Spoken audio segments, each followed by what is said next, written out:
I would like to welcome a wonderful student from Canada. Her name is Keira Harman. Please. Keira is a trombonist from Edmonton, Alberta, Canada, with a background in both trombone and classical piano. She studied jazz trombone performance at the University of Hartford, the art school, and completed her bachelor degree in jazz and contemporary music at New York School, the New School in 2017. She has taught at the Lynchfield Summer Jazz Workshop and at the Jazz Out Kids Summer Workshop in New Jersey. And she's producing a recording, her debut album or original composition. Keira was also part of the Berkeley Global Jazz Institute ambassador trip to the Dominican Republic, and she truly did an amazing job throughout the year. I'm very pleased to present Keira Harman. Please give it up. Hi everyone, thanks so much for being here. Just a special thanks to my parents who are here all the way from Edmonton, Alberta, Canada. Thanks so much. So this is my project. So I've been told I have a short amount of time to talk, but I'm just going to give a little bit of context and to what I'll be showing you, and then the rest is will be a video of what I've produced this semester.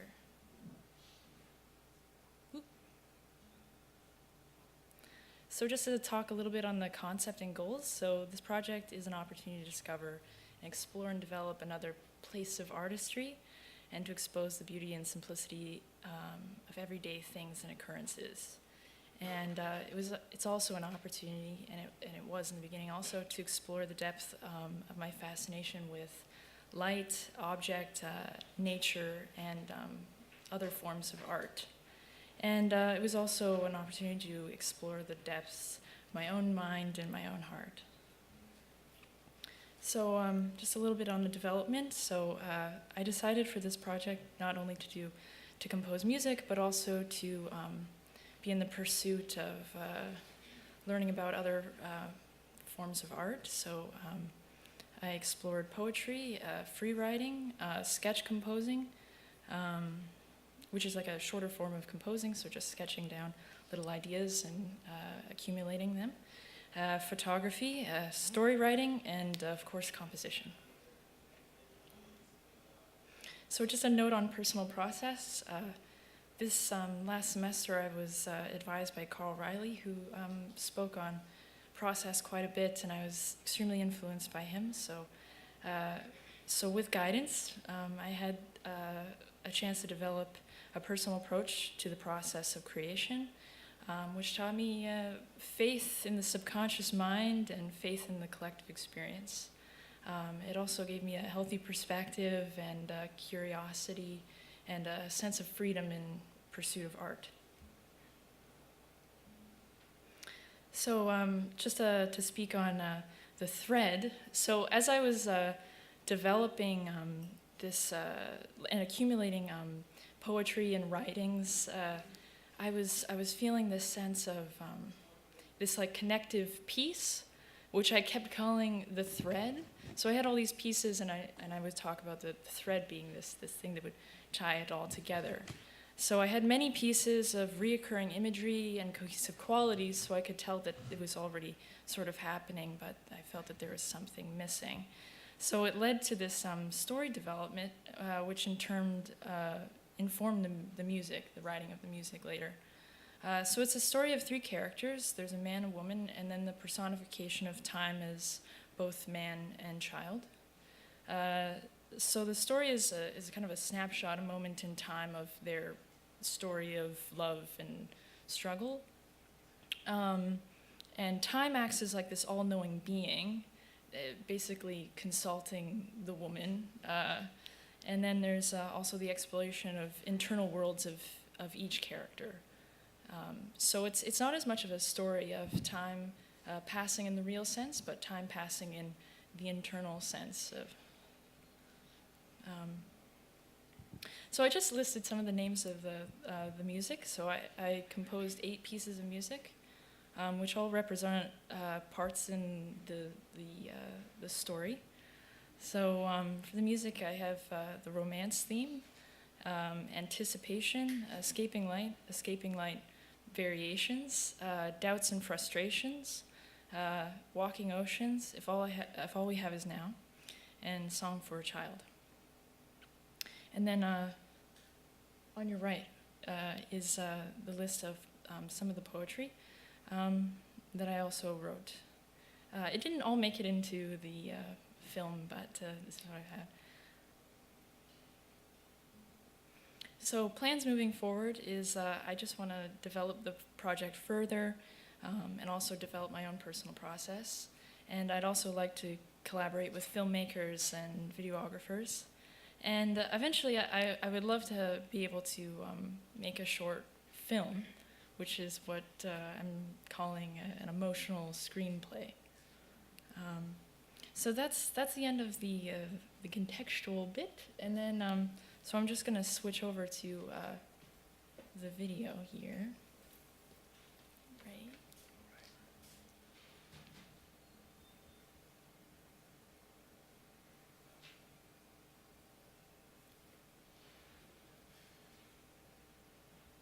think you have to go here,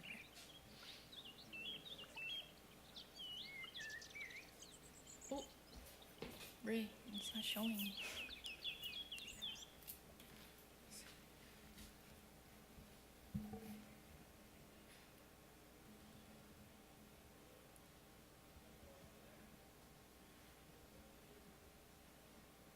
Maybe close PowerPoint.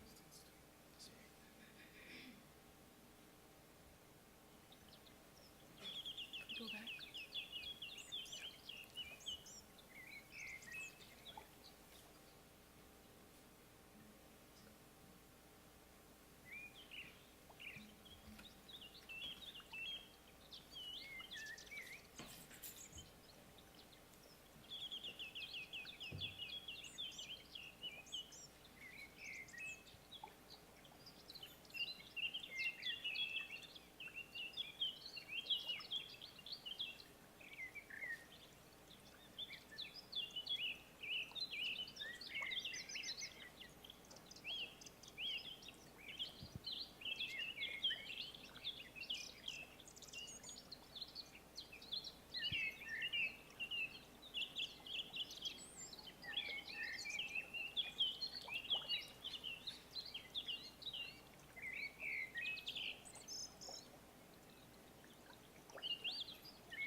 it said some thank yous at the end, but it said some thank yous at the end, but I just wanted to say a few more. So first, thank you to Marco for his incredible amount of generosity with his time and guidance, and also thank you to Danilo also for the for what you showed me over this past year. Also, thank you to Anthony for showing me how to use a camera, and also for exposing me to some of the stuff in your class and the other artists. And also, thank you again to Carl Riley for advising me. And it's been an amazing experience, and I'm so grateful. So thank you very much. Keira Harman. Wonderful. Can we have the light back, please? Yes, thank you. Wonderful. Congratulations, Keira. Thanks. Carl, I think you should start.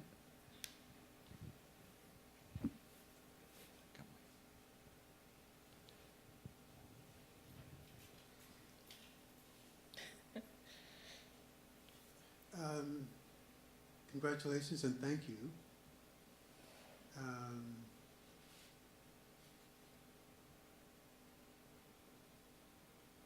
I think when I see the work all together, I get a deeper picture of where you are going, and I want to congratulate you on owning this process. I can think of so many of the conversations that we had where you didn't quite own the process, and you're working with the simple images, and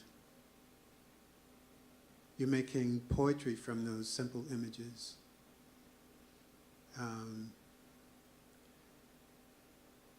Well, I mean, so much I could say. It's been a pleasure to work with you and to be led into your process. And I feel like my work has been to just give you permission to own it, and I think you do.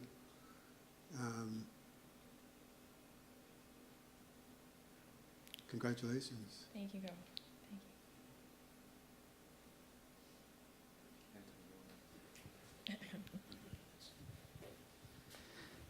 Thank you. Thank you, Keira. I think it's a beautiful piece you made.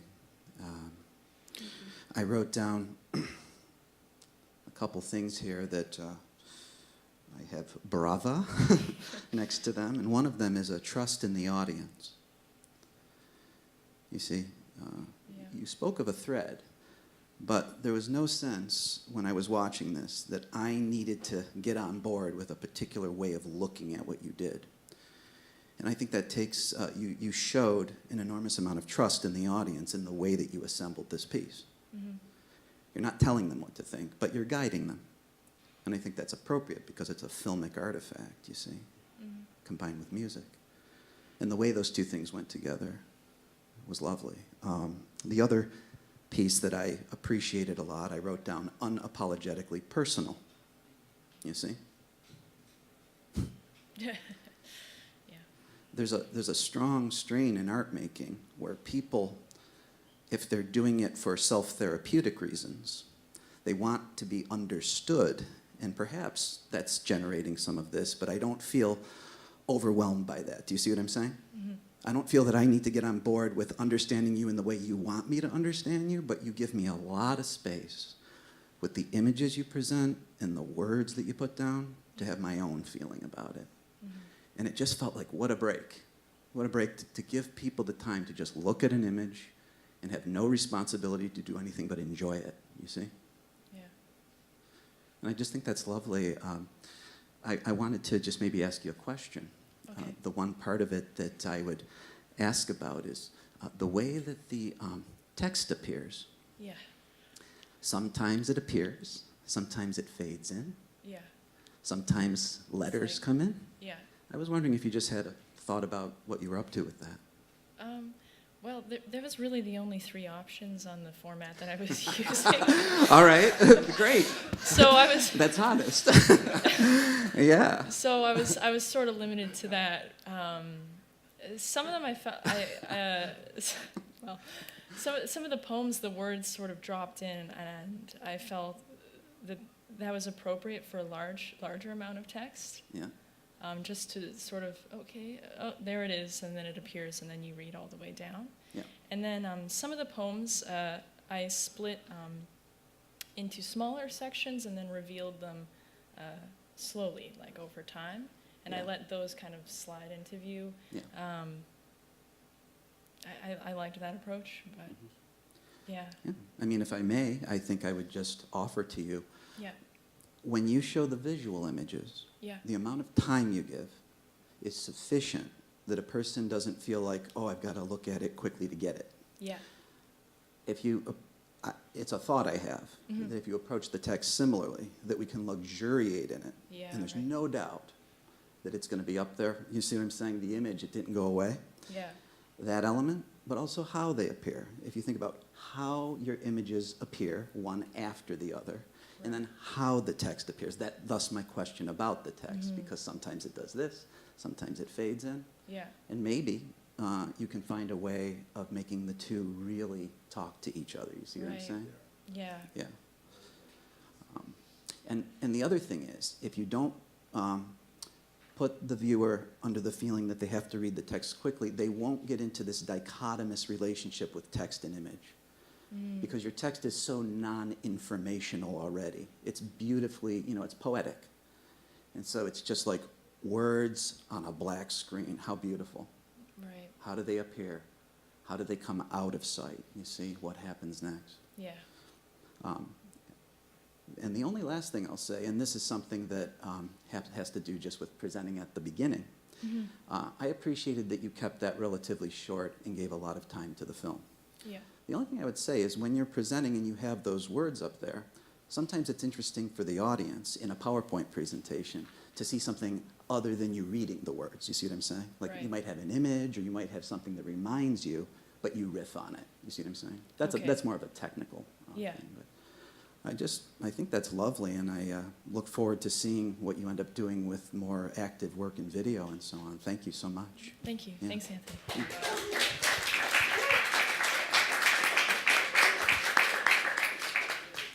Sometimes talking about music is like, it's so difficult. It's actually inappropriate. And when what I see, what you presented, and see the way that you developed this year, I couldn't feel to be engaged in a very particular way that is not normally, that is really, you left so much space for interpretation. And there's something about your work that is nostalgic, but it has a real combination of sadness with hope. It makes me want to cry, but you don't take me there like that.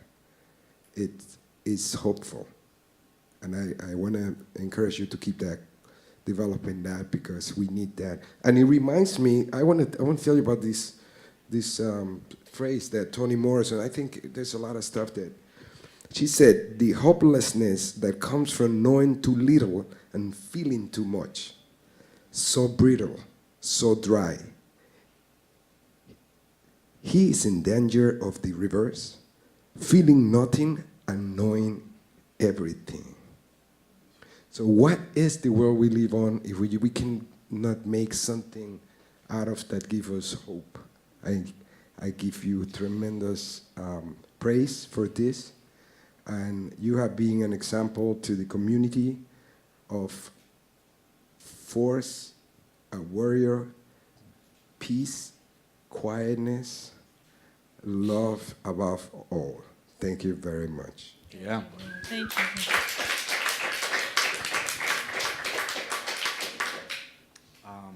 Keira, I'm congratulate you on this journey. I think I was quite overwhelmed by what you presented, by many reasons. I will start resonating with Danilo, thinking about your year at the Institute and everything you have accomplished and how you have really embarked into a self-discovery journey of yourself and your music. And you know, one of the goals of the Institute is this idea of connecting arts and music, and I think, I don't know, Daniel, if you agree with me, but you've been probably one of the students that really most understood, not just this year, like across the years, this idea of how arts can intersect, and how, and this idea of interconnectivity. And I think this is an amazing example of what you have put together here, and something that really resonates a lot with the philosophy of the Institute. I would like to add that to me, you enter as a jazz trombonist, and you coming out as this composer that I can see writing for a movie in Los Angeles, and I really hope that you will. I really think that there's so much of your compositional talent coming out here, and so much that you have discovered through this year that I think, like we all hope for all the students, that this is really not the end, but the beginning of your next steps. And I would really encourage you to study more composition. I know that a lot of this music came out of just your instinctual, natural talent. And I think you display such an amazing ability to create art with poems, which I agree with you, Anthony. There's such a visual power of your images in words, and your photograph, and everything together. It looks like you really have discovered a side of you that I hope you will explore more, as much as whatever inspired you to write such a beautiful music. Thank you. Keira Harman.